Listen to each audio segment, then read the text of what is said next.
જાહેર જીવનની અંદર કોઈને કાંઈ મારી નાખવા માટેની વાતો ના હોય. એક ઇલેક્શન કેમ્પેનિંગની અંદર જે વાત થઈ હતી, અહીંયા અમરેલી જિલ્લામાં ભાજપનો ખેસ પહેરવા આવેલ વ્યક્તિને અહીંયાથી કેમ હટાવવો, એક રણ મેદાનની આ વાત હતી. કોઈ માયનોલાલ હાથ અડાડશે કે નહીં અડાડે એ તો સુરતની જનતા નક્કી કરશે. મરદ માણસ ઘરમાં રહે, મરદ માણસ લોકોની વચ્ચે રહે, મરદ માણસ લોકોની વચ્ચે ફરે. મીડિયા પ્રેસ કોન્ફરન્સ કર્યા પછી માયનોલાલ કોઈ હાથ અડાડશે કે નહીં અડાડે એ વ્યક્તિ મિની બજારમાં જાય, એ વ્યક્તિ લોકોની વચ્ચે જાય, ત્યારે જ ખબર પડશે કોણ એને હાથ અડાડશે, કોણ નહીં અડાડે.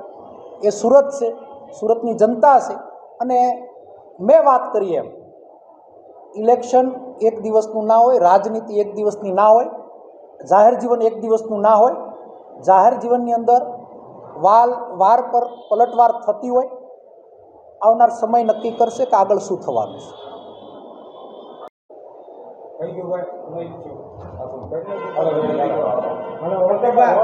આજના કાર્યક્રમ વિશે વાત કરો અને હવે પછી ઇલેક્શન પરિણામ જાહેર કર્યા પછી શું રણનીતિ રહેશે એ વાત. આજે કોંગ્રેસ કાર્યકર્તા ઇલેક્શન પૂર્ણ થયા પછીનો આભાર દર્શન કાર્યક્રમ રાખવામાં આવ્યો.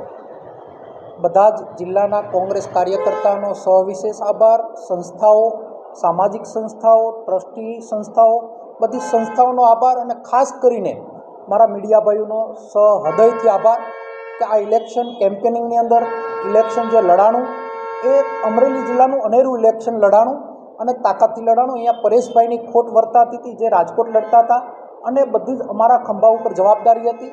અને અમરેલીના જિલ્લાની જનતાએ તાકાતથી કોંગ્રેસ પાર્ટીને ઇલેક્શન લડાવવામાં મદદ કરીશ, ત્યારે બધાનો હૃદયથી આભાર માનું છું. ને પછીની જવાબદારી 4 તારીખની રિઝલ્ટ બાદ કોંગ્રેસ કાર્યકર્તાને એક નવી દિશામાં લઈ જવાની મેં પહેલ કરવાનો પ્રયત્ન કર્યો છે.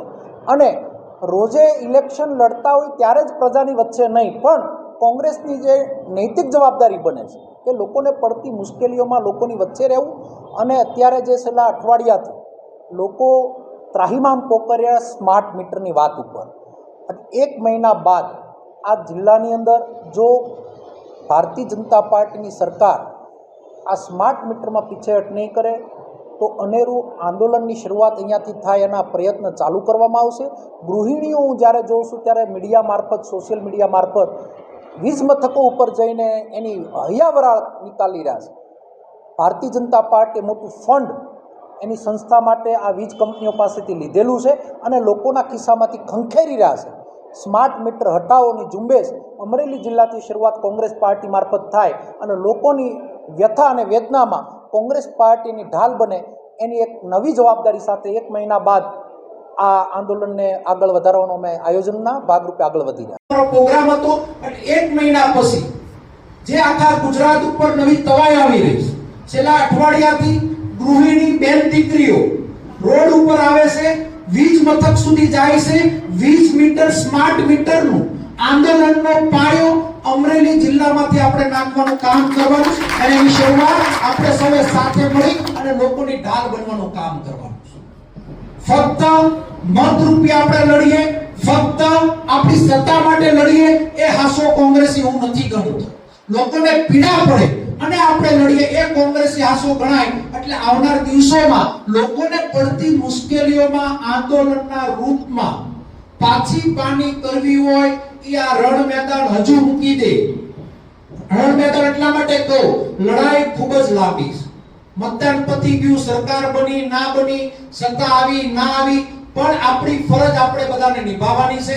હું તમારી વચ્ચે એટલી ખાતરી આપું છું કે આ આપણું મતદાનનું રિઝલ્ટ આવ્યા પછી કોઈ પણ પ્રકારની એરર મગજમાં ન આવે અને એક યુનિટ બની, એક તાકાત બની. અને અહીંયા જે ઠાકરસિંહ બાપા કે ડીકે રૈયાણી સાહેબ ભૂતકાળમાં કોંગ્રેસ હકાવતા હતા એ